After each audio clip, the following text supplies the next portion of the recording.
అందరికీ నమస్కారం. ఈ వీడియోలో నేను పేదరికానికి ధనిక సమాజానికి మధ్య ఉన్న తేడాలను, వాటి మధ్య ఉన్న సమస్యలను, అక్కడ జీవిస్తున్నటువంటి మనుషుల ఆలోచనలను, వాళ్ళ పరిస్థితుల గురించి మాట్లాడాలని ఈ వీడియో చేస్తున్నాను. మనమంతా అనుకుంటూ ఉంటాం, పేదరికంలో ఉండి ఇది చాలా కష్టమైన పరిస్థితుల మధ్య బతుకుతున్నాం, పేదరికం చాలా దారుణమైన పరిస్థితి, ఇంతకు మించి ఏ మనిషికి కూడా ఇలాంటి పేదరికం రాకూడదని మనం కోరుకుంటూ ఉంటాం. మేము కూడా ధనిక సమాజంలోకి వెళ్ళాలని, ధనిక వర్గంలో జాయిన్ అవ్వాలని, అక్కడున్న ఫెసిలిటీస్ కానీ, ఆపర్చునిటీస్ కానీ, లైఫ్ స్టైల్ కానీ అనుభవించాలని ప్రతి ఒక్క మనిషి కోరుకుంటాడు. కోరుకోవడంలో తప్పు లేదు, అక్కడికి వెళ్ళడంలో కూడా ఏమాత్రం కూడా తప్పు లేదు. కానీ నాకున్న అనుభవం ప్రకారం మనిషి ఎదుగుతున్న కొద్దీ ఫినాన్షియల్గా కానీ, టెక్నాలజీ పరంగా కానీ, ఎడ్యుకేషన్ పరంగా కానీ మనిషి ఎదుగుతున్న కొద్దీ ఆ ఎదుగుదలతో పాటు తన సమస్యలు కూడా పెరుగుతూ వస్తూ ఉంటాయి. ఎందుకంటే మీరు చూడండి, మీరే ఒకసారి ఒక మనిషిని ఎగ్జాంపుల్గా తీసుకొని అబ్జర్వ్ చేయండి, మీకు అర్థమవుతుంది.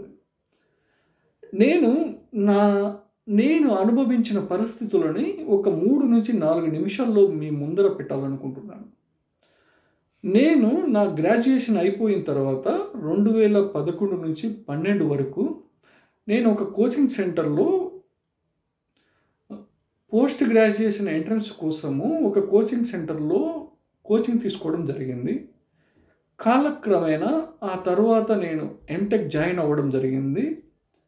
ఎంటెక్ సెకండ్ ఇయర్లో ఉండగా నేను నా ఎంటెక్ ఫ్రెండ్స్ దగ్గర హైదరాబాద్లోని లంగర్ హౌస్లో ఒక రూమ్లో ఉండేటోళ్ళు. అక్కడ నాకు అయ్యే ఖర్చు నెలకి నాట్ మోర్ దెన్ 1000 రూపీస్. ఎందుకు చెప్తున్నానంటే, నేను పడుకోవడానికి ఎక్కడ కావాల్సింటే అక్కడ పడుకుంటాను. నేనున్నది అత్యంత దారుణమైన పేదరిక పరిస్థితులు. నాకేం పెద్దగా కమిట్మెంట్స్ ఉండవు, నా మీద ఎవరు డిపెండ్ అయ్యేటోళ్ళు ఉండరు, నన్ను ఎవరు ఆశించేటోళ్ళు ఉండరు నా దగ్గర నుంచి. కాబట్టి నేను ఎక్కడ కావాలంటే అక్కడ నిద్రపోతాను, ఎప్పుడు ఆకలిస్తే అప్పుడు ఉన్న దాంట్లో తింటాను, లేకపోతే ఎవరో ఒకరిని సహాయం అడుగుతాను. ఇంతకు మించి పెద్ద సమస్య ఏమి ఉండదు నువ్వు పేదరికంలో ఉన్నంత వరకు. నువ్వు ఒక్కసారి, నేను అలాంటి పరిస్థితుల మధ్య బతుకుతున్నప్పుడు నాకు ఒక స్నేహితుడు ఉండేటోడు, నా ఎంటెక్ స్నేహితుడు రంజిత్ కుమార్ అని. తను నేను ఒకే రూమ్లో ఆల్మోస్ట్ మేము 8 to 9 months ఒకే రూమ్లో ఉండి తను నాకు చాలా మటుకు సహాయం చేస్తూ వచ్చేటోడు. తను ఉన్నప్పుడు, తను లేకపోయేటప్పుడు నా దగ్గర డబ్బులు ఉండేవి కాదు కొన్నిసార్లు. తను రూమ్లో లేకపోయినా, తను ఇంటికి వెళ్ళినా నేను ఏం చేసేటోనంటే సింపుల్గా ఒక 20 రూపాయలు కానీ 30 రూపాయలు కానీ తీసుకొని వెళ్ళి మార్కెట్లో ఒక 2 నుంచి 3 కేజీలు ఆలుగడ్డలు కొనుక్కొచ్చి రూమ్లో పెట్టేటోండి.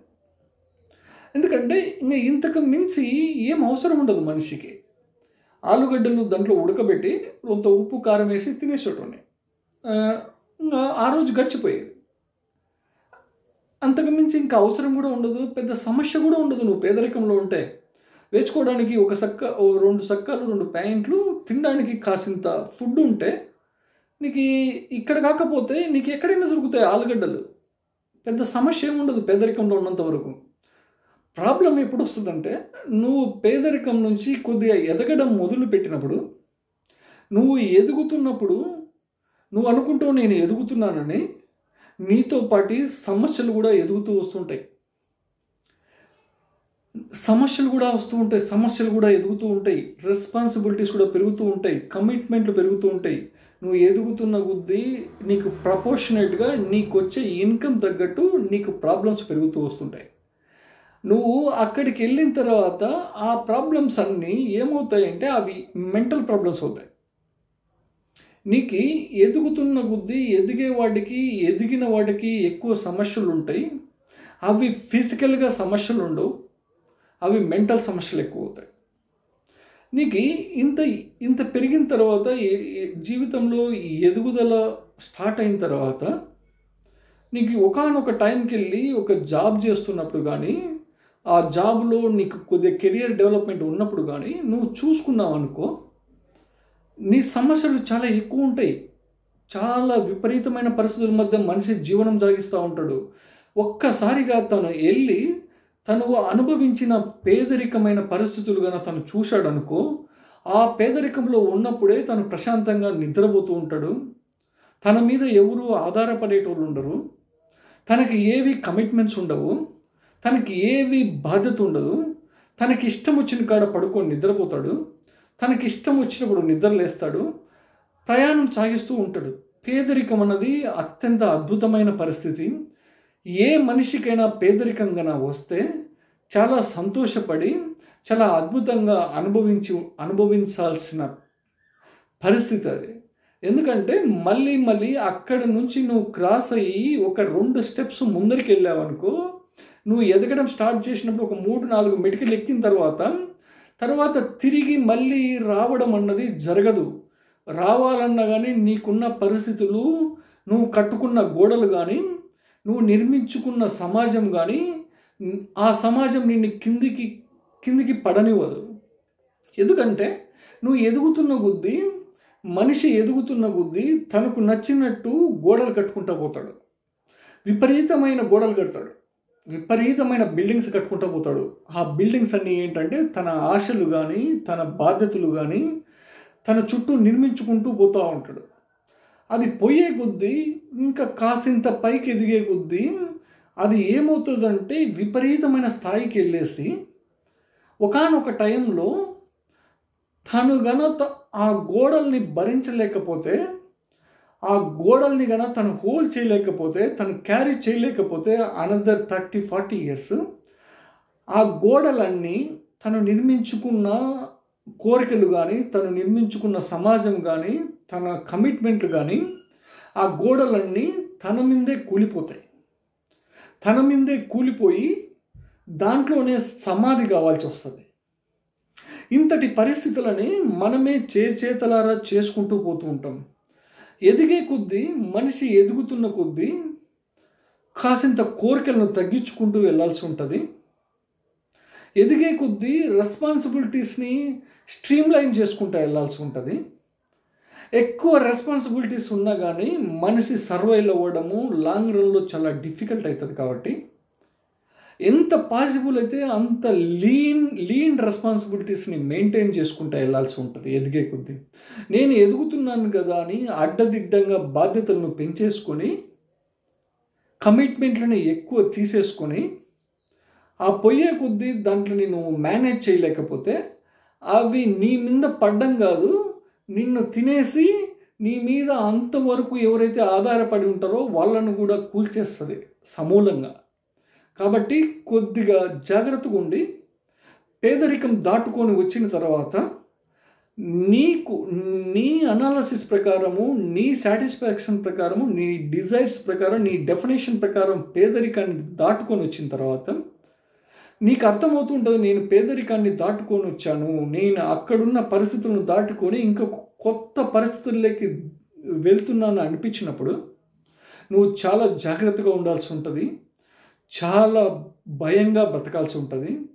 విచ్చలవిడితనం అన్నది అస్సలు ఉండాల్సిన అవసరమే ఉండదు. ఎదుగుతున్న కొద్దీ ఎదిగిన తర్వాత నీకు ఒక కంఫర్ట్ స్థాయికి నేను వచ్చాను అనిపించినప్పుడు నీకు ఈ అహంకారం అన్నది తగ్గుతా పోవాల్సి ఉంటుంది. ఎదిగే కొద్దీ, మనిషి ఎదుగుతున్న కొద్దీ పేదరికం నుంచి ధనిక వర్గం సైడ్ బయలుదేరుతున్నప్పుడు నీ అహం తగ్గుతా పోవాల్సి ఉంటుంది.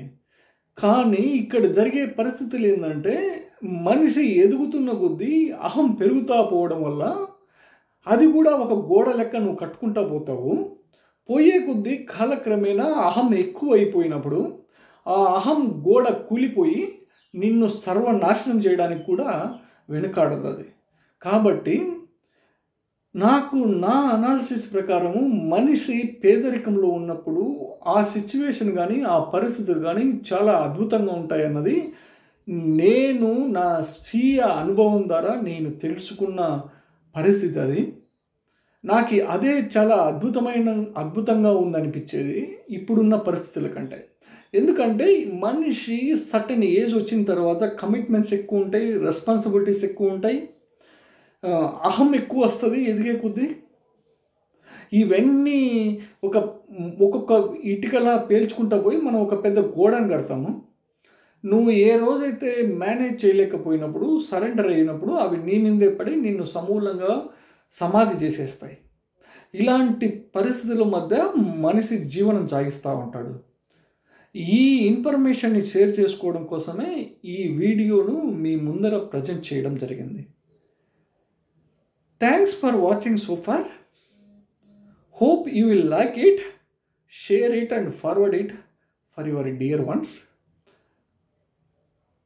Thanks for watching so far. Have a nice day. See you in next video.